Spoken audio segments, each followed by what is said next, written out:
Lost track of the forest through the trees, forgot what I was chasing. What's up, travelers? Today I'm going to show you the basics of how to edit footage from your trip into a great travel video.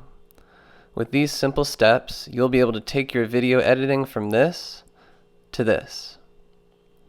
I'll be showing you the process I follow for organizing my files, picking the right song, cutting my clips in the right spots, and adding transition and effects that work best for my style of video. I know that everyone has access to different video editing software, and there's many affordable video editing softwares available like iMovie, Filmora, Lumen 5. I use Final Cut Pro, so I'll be showing you how I edit my videos in that, but this would be a very similar process to how you should do it for whatever software you're working with. The first step is to gather all of your footage in one spot. Make a folder and keep it all in one place, preferably on an external hard drive in case your computer crashes. Name the folder for your trip, and you can even make subfolders for different days of your trip. Then import files into the editing program. Make sure to choose an option that imports the files directly into the software, because this accomplishes two things. One, you now have two spots where your files are saved in case anything gets lost. And two, you now have the ability to edit your video without having to plug in your hard drive everywhere you go, which is good for travelers on the move especially. Step 2 is picking a style. Once everything is imported, it's important to pick your style that you want to go with for your video. Do you want it to be slow and cinematic, or maybe fast and snappy? Or maybe something in the middle that just builds hype and momentum as it goes. This is a very important step as it influences how you cut your clips, also influences the music you choose and how your video flows overall.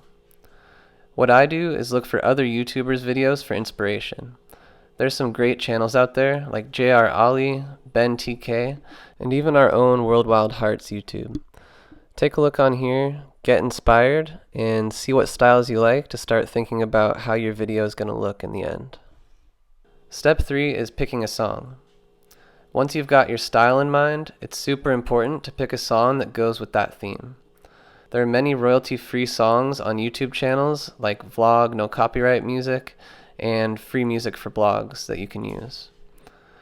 You can also find copyright-free songs on SoundCloud, or even DM SoundCloud artists and ask if you can use their song. They're usually into collaborating to gain exposure for their tracks. Just make sure that the songs have a free download link that says where you're allowed to use it, and that you give credit to the artist when you post the video on your social media channels. There are also a couple great paid music services like Envato and Artlist. My personal favorite is Artlist.io, as it has tons of indie music perfect for travel videos, and you can even narrow down your search by genre, instrument, video theme, and moods. Possibilities are endless, and they have been adding great new music daily. Step 4 is to cut your clips. So now that you've laid the foundation of your video with the style in mind, you can get to work cutting your clips. What I do is go in order of when I took the shots during my trip, and take the best part of each of those clips. So drag the clip into your timeline, cut the clip to the length you like, and then move on to the next one. Try to aim for a moment in the clip that has something dynamic happening so that it keeps your audience engaged. For instance, if you have a clip that includes a shaky shot of a tree on its own, but within the same clip you have people walking next to the tree, choose the one where people are walking. This gives a more dynamic and interesting feel to the video. Definitely keep some shots with B-roll and nobody in it to give context to the viewer of where you are. But as a general rule, I like to keep my shots dynamic for my travel videos and then add any B-roll I like to use really far away shots or really close-up shots that move slowly in one direction. Step 5 is to tell the story. Now that you've cut all your clips, you have to think about the story that you want to tell in your video. This is really important so that your viewer understands what they're seeing. Think of how you lived the adventure through your eyes and sequence in which it happened. A good rule of thumb is to start with long shots and work in. For example, if you have a panning shot of a lake and a close-up shot of your friend at the lake, then arrange the panning shot first and then cut to the close-up shot. If you simply use this style in sequence with all of your videos and activities, that you did on your trip, your story will be easier to follow and way more dynamic than just cutting cool shots that you had in a random order. People feel like they're there with you. Step 6 is to add your effects, titles, and transitions. Once you've got all your clips in the order you want, now you have the creative freedom to add effects of your choice.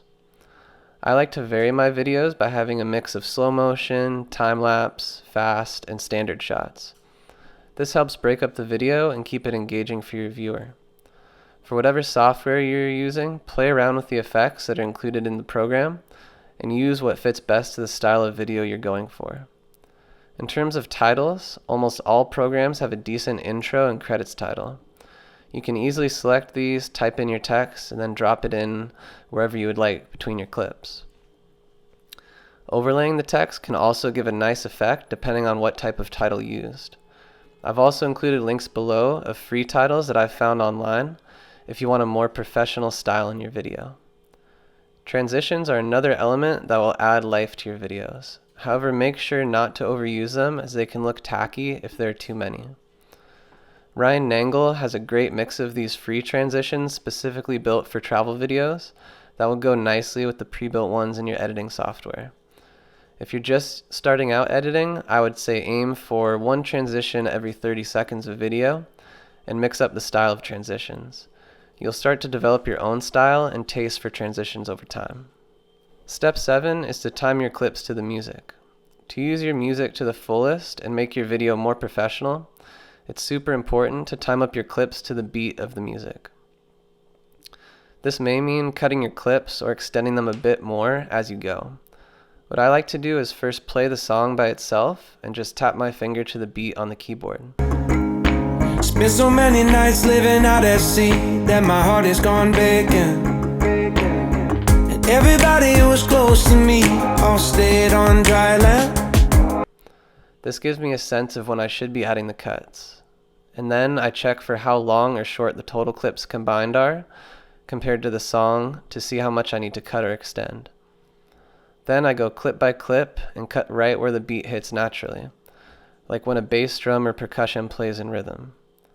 There's not an exact art to this, but the closer you get to a varied array of clips that time with the beat, the more flow you'll have in your video, which is ultimately what will keep your viewers engaged the whole time. Step 8 is to add your sounds. I like to mute all of my clips when I'm editing. This allows me to just feel the music and time out the cuts. When those are done, then I raise the volume on a few clips when there is good sound quality that adds to the moment. For instance, a waterfall sound when you walk past it, or the wind on top of a cliff. These things bring the viewer further into your video and make them feel like they're in the moment. If you have poor audio quality, then you can also download sounds for free from freesound.org, which has tons of nature sounds to choose from. I use it a lot. Make sure that if you have added any transitions, that you add sounds to that as well. Step 9 is to edit your clip colors. Depending on what kind of camera and what settings you shot your footage on, your clips will have different coloring. However, if you balance the colors, the true color of what the scene looked like will come out. Final Cut Pro and iMovie are easy in that they give you the option to automatically balance your colors using the magic wand tool. Doing it manually means getting the white balance correct, and this is more complicated, but I've left a link in the description if you want to know how to do that. Step 10 is to export and upload. Each editing software is different, but just make sure that you're exporting with the maximum resolution that you shot your footage in. For instance, if you shot in 1920 by 1080, export at that setting. Then simply upload it to the social media channel of your choice and make sure that you save your file on your hard drive in case it gets deleted by accident somewhere later on. And that's it. If you follow these 10 steps, you'll be on your way to editing higher quality videos in no time. There are a lot more tips and tricks you can do to keep improving your travel video editing and filming skills. So make sure to watch the other tutorial videos on our YouTube page and subscribe for new videos coming out. Don't forget that we can edit your travel videos for you as well. Just head to worldwildhearts.com to learn more.